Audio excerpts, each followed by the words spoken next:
Second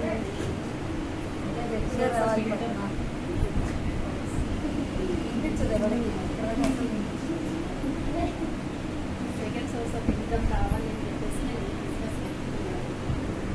కానీ నాకు job చేస్తూ టైం పట్టట్లేదు. అయినా ముందుకు వెళ్ళి ట్రై చేయాలి అని చెప్పేసి నేను స్టార్ట్ చేయలేదు. సో అయినంత వరకు నేను చేసుకుంటాను చెప్పేసి నేను కంటిన్యూ చేస్తున్నాను. ఒక మూడు అప్పులు ఇవ్వాలని ఉండే, ఇప్పుడు మాత్రము ఫ్యామిలీ లాగా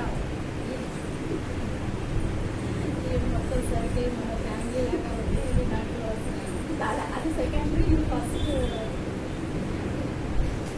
ఇంకొకటి వచ్చేసి నా డ్రీమ్ రోజు మొత్తం